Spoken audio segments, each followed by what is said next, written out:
तो दोस्तों, आज हम आपसे एक बड़े सवाल पर बात करने वाले हैं। क्या मोदी सरकार गिरने वाली है? मैं आपको गारंटी करके दे रहा हूँ, हाइड्रोजन बम के बाद नरेंद्र मोदी जी अपना चेहरा इस देश को नहीं दिखा पाएंगे। सुनकर आपको झटका तो जरूर लगा होगा, लेकिन इस वक्त यही चीज पूरे देश भर में कर हुई। हाँ बिल्कुल, और मजे की बात तो ये है, ये सिर्फ एक बिहार के विधानसभा चुनाव से पूरी तस्वीर बदल सकती है। सोचिए कि स्टेट का इलेक्शन और सेंट्रल गवर्नमेंट पूरी चेंज हो सकती है। बिहार में विधानसभा चुनाव को लेकर सरगर्मी तेज हो गई है।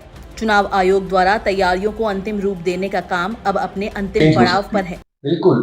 तो देखे, भारत का इतिहास गवाह है कि कोई भी गठबंधन सरकार हो, चाहे कितनी भी मजबूत क्यों ना हो, पलक झपकते ही गिर सकती है। 1977 में इंदिरा गांधी की ही गठबंधन वाली सरकार का उदाहरण ले लीजिए। और 1999 तो आपको बिल्कुल याद होगा, जब अटल बिहारी वाजपेयी की सरकार भी काफी मजबूत दिख रही थी, लेकिन जयललिता ने जैसे ही अपना समर्थन वापस लिया, सरकार एक वोट से गिर गई। अब आते हैं 2024 पर। बीजेपी ने 240 सीटें जीती हैं, कांग्रेस 99 पर सिमट गई और बहुमत किसी के भी पास नहीं है। इसलिए बीजेपी को नीतीश कुमार, चंद्रबाबू नायडू और चिराग पासवान जैसे नेताओं के साथ मिलकर सरकार बनानी पड़ी। कुल मिलाकर एनडीए की 293 सीट्स हो गई और तीसरी बार मोदी सरकार बनी। मैं नरेंद्र दामोदर दास मोदी। लेकिन फर्क ये है कि ये गठबंधन सरकार एक पूर्ण बहुमत वाली सरकार नहीं है। यानी इसमें से कोई भी एक बड़ा सहयोगी अगर भाग होता है तो पूरी मोदी सरकार गिर सकती है। और इसी तरह से नवंबर में होने वाले बिहार चुनाव पर सबकी नजरें टिकी हुई।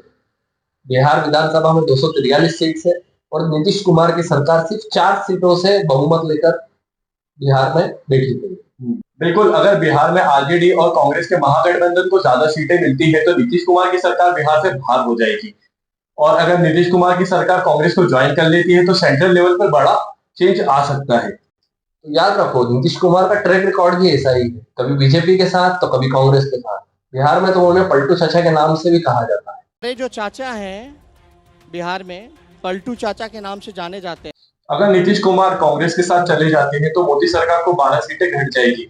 और फिर मान लो कि चंद्रबाबू नायडू भी राहुल गांधी को ज्वाइन कर लेते हैं तो उनकी भी 16 सीटें घट जाएगी, और जिसके कारण मोदी सरकार 272 सीटों के नीचे आ सकती है। और अगर ऐसा ही रहा तो सेंट्रल गवर्नमेंट बदल भी सकती है। और बात यही खत्म नहीं होती है। महाराष्ट्र के भी एकनाथ शिंदे इंडिया अलायंस के साथ जा सकते हैं।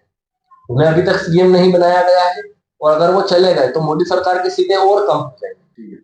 और जो सुनने में असंभव लग रहा है वो भारत की राजनीति में कई बार हो चुका है। जैसे कि 1977 में मोरारजी देसाई पीएम बने हुए थे और फिर 1979 आते आते चौधरी चरण सिंह को कांग्रेस के सपोर्ट से प्रधानमंत्री बना दिया गया था। तो अब सवाल ये है, क्या 2025 के बिहार चुनाव से मोदी सरकार वाकई में हिल जाएगी या फिर ये सिर्फ एक महज एक अफवाह और पॉलिटिकल अटकल है?